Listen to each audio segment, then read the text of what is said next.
Syllabus क्या है unit test का। जब मैं अगर यूनिट टेस्ट में मुझे अच्छा मार्क्स स्कोर करना है तो फिर मैं आपको एक कॉमन सिलेबस बता रहा हूँ कि ये गलती मत करना। बोर्ड एग्जाम कितना पूछेगा, 2 मार्क्स। सबसे पहले कमेंट करके मुझे ये बताओ कि आपका यूनिट टेस्ट कब है और आपका सिलेबस क्या है यूनिट टेस्ट का। प्लीज हर बच्चा कमेंट करेगा जिससे मैं आपको बहुत अच्छे से बहुत सारी चीजों में मैं आपको बहुत अच्छे तरीके से हेल्प कर पाऊं। और साथ में दोस्तों हमारा टेलीग्राम है जिसका लिंक भी मैं दे रहा हूं, उससे आप जुड़ जाओ क्योंकि वहां पे लेटेस्ट अपडेट आपको मिलते रहते हैं टेलीग्राम में। मैं बीच बीच में आपको मोटिवेट करते रहता हूं टेलीग्राम में, तो प्लीज आप याद से उस टेलीग्राम से जुड़ सकते हो। चलते हैं वन बाय वन चीजों को स्टार्ट करते हैं दोस्तों। देखो सबसे पहली चीज ये आती है कि सर जब मैं अगर यूनिट टेस्ट में मुझे अच्छा मार्क्स स्कोर करना है तो कितना मार्क्स। तो अगर सर मेरा 12th में टारगेट है 95+% का, तो ये जर्नी यूनिट टेस्ट से ही स्टार्ट होती है दोस्तों। अगर फर्स्ट स्टेज पे ही आप नीचे गिर जाओगे धड़ाम से तो आगे बढ़ना आपके लिए बहुत मुश्किल हो जाएगा। और जरूर इस वीडियो को अगर आप पूरा सुनोगे तो आपका कॉन्फिडेंस बहुत ज्यादा बढ़ जाएगा। आपको समझ में आने लगेगा कि मुझे कैसे हर लेसन को कवर करना है। जैसे अगर मैं बात करूं दोस्तों, सबसे पहले सिलेबस का फिजिक्स है, केमिस्ट्री है, मैथ है एंड बायो है।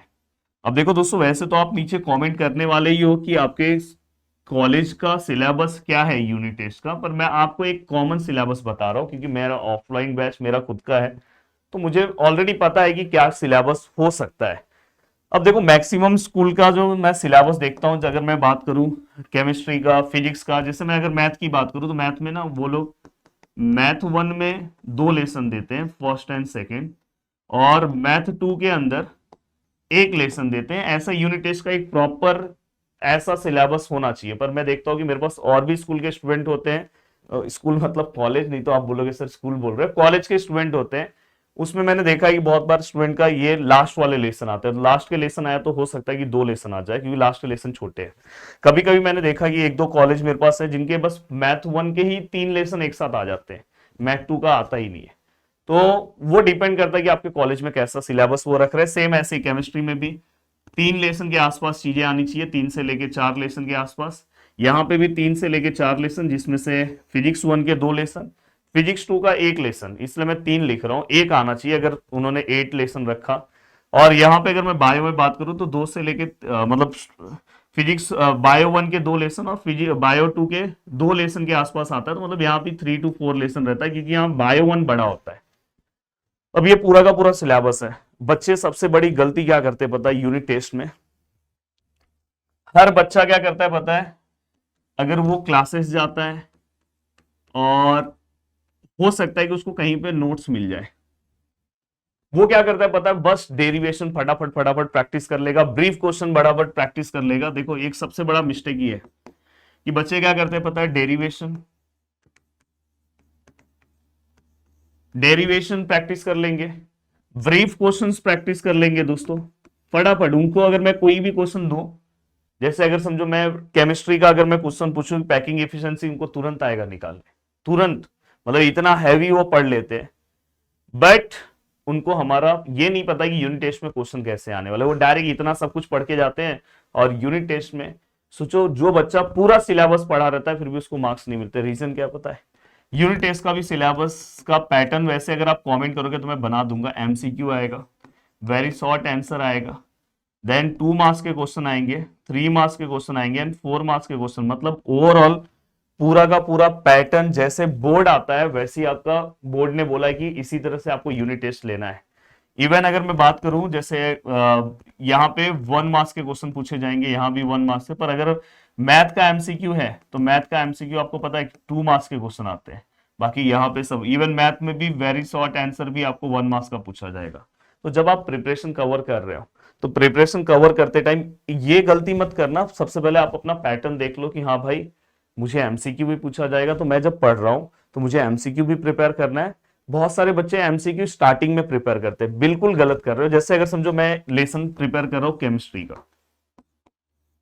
केमिस्ट्री का, मैं फर्स्ट लेसन प्रिपेयर कर रहा हूं, मुझे कैसे प्रिपेयर करना है जिससे मैं यूनिट टेस्ट में पूरे मार्क्स स्कोर करूं। देखो मैं सबसे पहले क्या करूंगा पता है?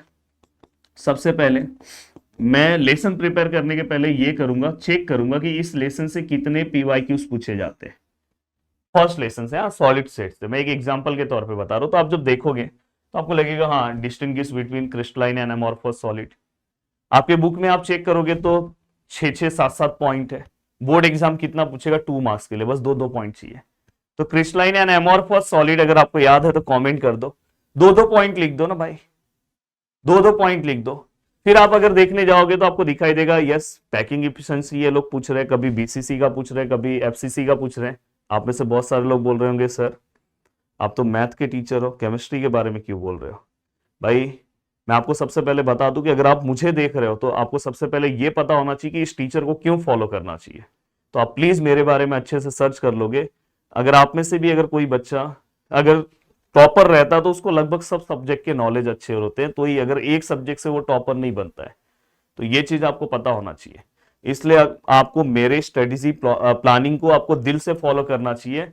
जरूर फ्यूचर में आप भी उस परसेंट तक पहुंच सकते हो, क्योंकि देखो यूट्यूब पे तो ऐसे वीडियोस हजारों बने रहेंगे, पर जिसने सच में अपने लाइफ में चीजें अचीव की है उससे अगर आप चीजें लोगे तो हो सकता है कि उसको पता है कि क्या क्या लाइफ में प्रॉब्लम्स आए हैं, इस प्रॉब्लम को कम करते हुए हम वहां तक पहुंच जाएंगे।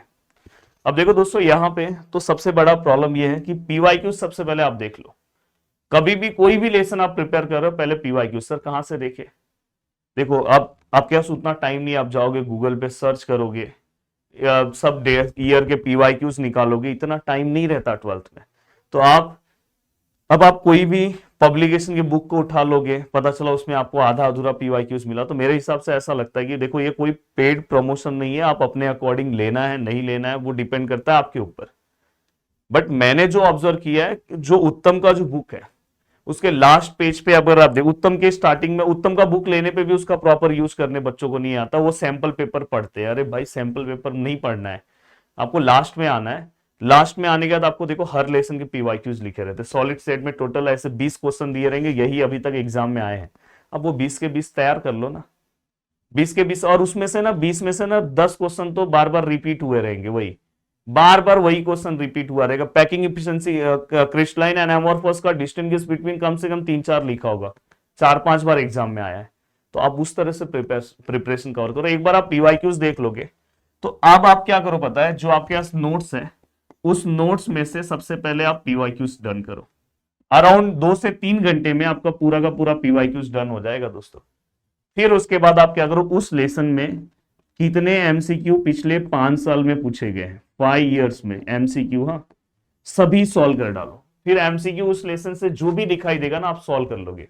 फिर वेरी शॉर्ट आंसर, ये सब भूलना नहीं है, पिछले 3 से 4 सालों में सभी पेपर के, हाँ जितने पूछे गए ये आप क्या करोगे, पेपर गूगल से डाउनलोड करके देख सकते हो अगर आप वहां पे, क्योंकि नहीं मिलेगा आपको, हाँ वहां पे आपको मिल सकता है, उत्तम के बीच बीच में पेपर सॉल्व करके देते हैं उसमें आपको मिल जाएगा। हाँ तो ये चीज का आप ध्यान रखना। अगर आप इस तरह से जा रहे हो तो आपका लेसन ना बोर्ड के लिए डायरेक्ट बहुत अच्छे से प्रिपेयर होता है, क्योंकि देखो यूनिट टेस्ट में जो क्वेश्चन पेपर तैयार होता है ना, प्रीवियस ईयर बोर्ड के जो क्वेश्चंस पूछे गए मैक्सिमम 90% क्वेश्चन ना वही रहेंगे, ये याद रखना 90% क्वेश्चन यूनिट टेस्ट में वही रहेंगे।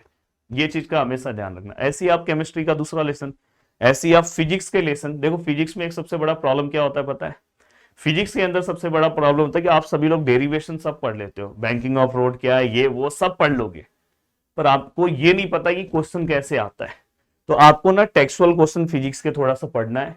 और न्यूमेरिकल में एक गलती क्या करते हो पता है, न्यूमेरिकल में मेरा एक सजेशन है यूनिट टेस्ट के लिए, न्यूमेरिकल में जो भी प्रीवियस ईयर्स में न्यूमेरिकल आया वो आप सॉल्व करो।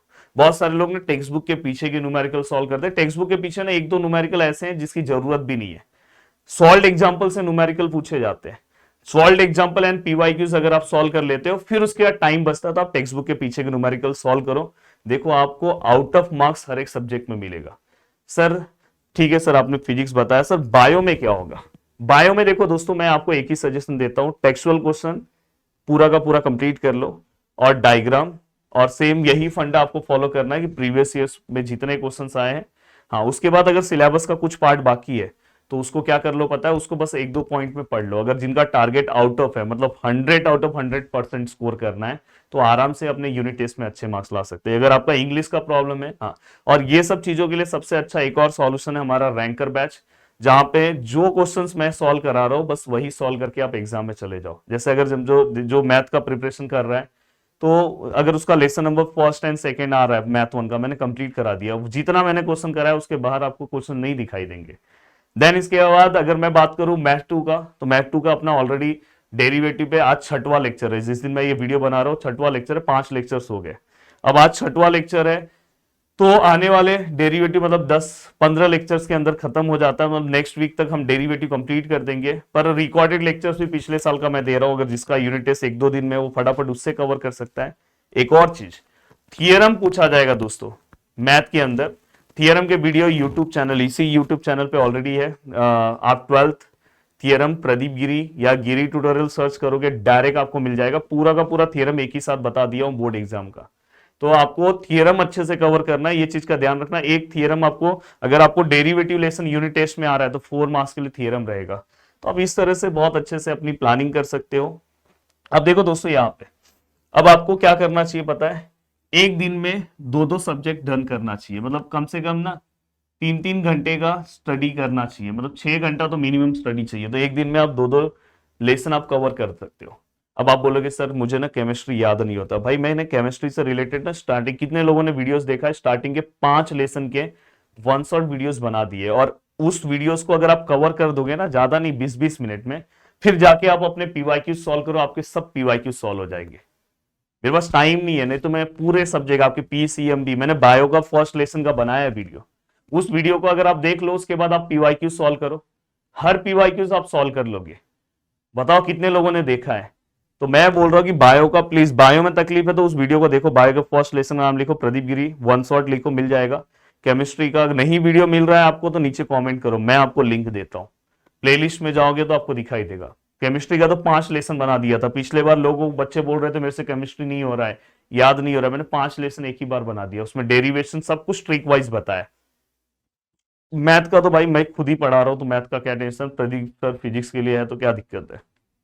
तो बस जो बोल रहा हूं, आपको ओवरऑल क्या फोकस करना है दोस्तों, सिलेबस, देन इसके बाद पीवाईक्यूज। हाँ एक और चीज, आपकी टीचर क्लास में क्या पढ़ा रही है। पता चला बहुत बार ऐसा होता है कि टीचर ने जो क्लास में पढ़ाया वही क्वेश्चन दे देते हैं, पर मैक्सिमम 12th में इस तरह से टीचर को देना चाहिए। और वैसे जो टीचर्स पुराने टीचर्स हैं, पहले से पढ़ा रहे हैं, वो बहुत सिस्टमैटिक पेपर पूरा बना रहे हैं। हाँ तो अगर आप देखो, अगर इस तरह से चीजें आएगी तो थोड़ा सा कॉलेज का भी ध्यान रखना कि मेरे कॉलेज में ये चीजें पढ़ा रहे तो उसके अकॉर्डिंग, पर आपका मेन एम बोर्ड एग्जाम के अकॉर्डिंग होना चाहिए। तो दोस्तों मिलते हैं नेक्स्ट वीडियो में, बाय बाय, टेक केयर, जय हिंद दोस्तों।